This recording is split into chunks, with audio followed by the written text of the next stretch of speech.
जी बिस्मिल्लाहिर्रहमानिर्रहीम। अस्सलाम वालेकुम डियर स्टूडेंट्स, कैसे हैं आप सब। स्टूडेंट्स, हम अपना प्रीवियस लेक्चर ही आगे कंटिन्यू कर रहे हैं। हम पढ़े थे स्पेस टाइम के बारे में। स्पेस टाइम में हमने देखा कि हम अपने स्पेस कोऑर्डिनेट को ड्रा करते थे अलोंग हॉरिजॉन्टल एक्सिस एंड अपने टाइम कोऑर्डिनेट को ड्रा करते थे along vertical axis. So in between this two coordinates जो लाइन हमारे पास ड्रा होती थी, आइदर वो कि हमारे पास स्ट्रेट लाइन है या कर्व है, तो बेसिकली मैं किस बारे में बता रही होती थी, वो पॉइंट की मूवमेंट के बारे में बता रही होती थी कि हमारा पॉइंट जो है वो किस तरह बिहेव कर रहा है in our space time. Okay, ठीक है। तो हम पढ़ लेते हैं यहाँ पे क्या लिखा हुआ है। तो जितनी बातें मैंने बोली हैं वो सारी अब बताएगा कि भाई वर्ल्ड लाइन होती क्या है। कहता है the curve drawn is called world line of the particle, और वर्ल्ड लाइन को हमने कहा था हिस्ट्री ऑफ द पार्टिकल। ठीक है, वर्ल्ड लाइन हमें क्या बताती है, किसी पार्टिकल की हिस्ट्री के बारे में बता रही होती है। So in space time diagram the vertical axis represent the time, ये हम पीछे बात कर चुके हैं, वाइल 1 और 2 हॉरिजॉन्टल एक्सिस रिप्रेजेंट स्पेस। कहता है the motion of a particle through space time as depicted in space time diagram is called world line. कहता है कि हम किसी पार्टिकल की मोशन को स्पेस टाइम से कैसे जज कर सकते हैं, उस वर्ल्ड लाइन से। ठीक है, a world line is a collection of event. अब आपको पता होना चाहिए वर्ल्ड लाइन बेसिकली क्या बता रही है, हमें हिस्ट्री बता रही है उस पार्टिकल की। तो अब उस हिस्ट्री में क्या शामिल होगा, पार्टिकल के सारे इवेंट्स, कि वो किसी खास पॉइंट पे और किसी खास टाइम इंटरवल पे कैसे बिहेव कर रहा था। ठीक है, तो उसको हमने क्या कहा था, इवेंट। ठीक है, तो हम कह सकते हैं कि एक वर्ल्ड लाइन जो है वो कलेक्शन ऑफ इवेंट के ऊपर कंसिस्ट करती है which give the history of the particle. Okay, तो यहाँ पे हमारे पास कुछ लाइन जो है वो ड्रा की गई हैं स्पेस टाइम डायग्राम में। फर्स्ट जो लाइन है वो हमारे पास है स्ट्रेट। ठीक है, ए वाली लाइन जो है वो हमारे पास स्ट्रेट है, और बी वाली लाइन जो है वो हमारे पास थोड़ी सी तिरछी सी है, और जो हमारे पास सी लाइन है वो कर्व है। ठीक है, क्या है, हमारे पास एक कर्व है।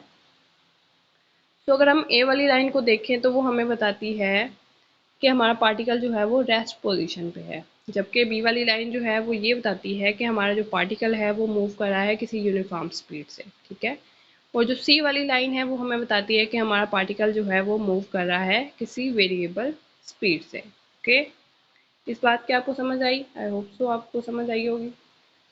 हाँ जी, तो एक वर्ल्ड लाइन जो है वो इक्वल होती है, उसकी स्लोप जो है वो इक्वल होती है inverse of speed of that particle.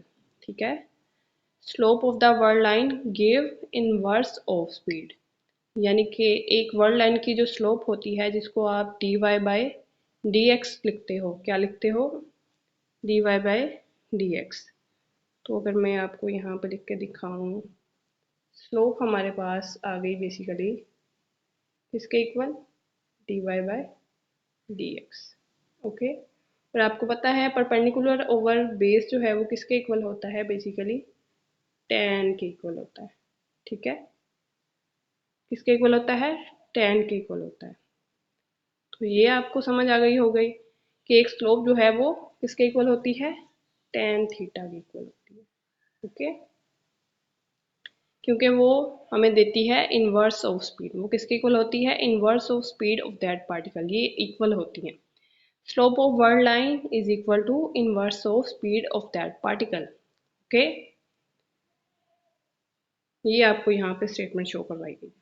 ठीक है, कहता है the straight world line represent the uniform speed, uniform motion, ये हम ऊपर देख के आए हैं, whereas the curve world line represent an accelerated motion. हाँ जी, जो हमने ऊपर बात की कि जो हमारे पास स्ट्रेट वर्ल्ड लाइन थी, जैसे कि बी वाली आपने देखा, तो वो बता रही थी हमारे पास है तो स्ट्रेट थी ना, वो मूव कर रही थी पार्टिकल की यूनिफॉर्म मोशन के बारे में हमें बता रही थी, जबकि सी वाली वर्ल्ड लाइन हमें बता रही थी कि जो पार्टिकल है वो वेरिएबल स्पीड के साथ मूव कर रहा है और एक्सेलरेटेड मोशन कर रहा है। ओके, ठीक है।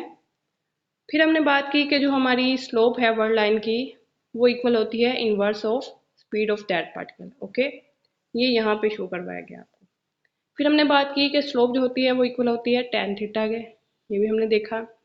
फिर अगर आपको पता है अगर हमारा थीटा जो है वो डिक्रीज करता है, तो हमारा टेन थीटा भी क्या करेगा, डिक्रीज करेगा, और कॉरस्पॉन्डिंग हमारी स्पीड क्या करेगी, क्योंकि इन्वर्स है स्पीड का तो वो इंक्रीज करेगी।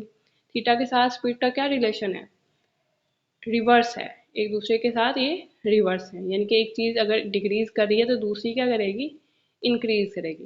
ओके, फिर अगर हम देखें कि हमारा जो थीटा की अगर हम वैल्यू 45 रखते हैं तो हमारे पास स्पीड क्या आती है, 10 45 कितना होता है हमारे पास, बेसिकली वो 1 के इक्वल आता है। तो वहाँ से हमारी स्पीड क्या आ जाएगी, 1 के इक्वल आ जाएगी। ठीक है, तो हम कह सकते हैं जो अपर लिमिट है हमारे पास वो कितनी है, 1 है। सो हम लिख सकते हैं कि for a light signal we can represent, light signal के लिए आप क्या यूज़ करते हो, स्पीड c। ठीक है, तो हम कह सकते हैं v is equal to c is equal to 1 is the upper limit on the speed of particle.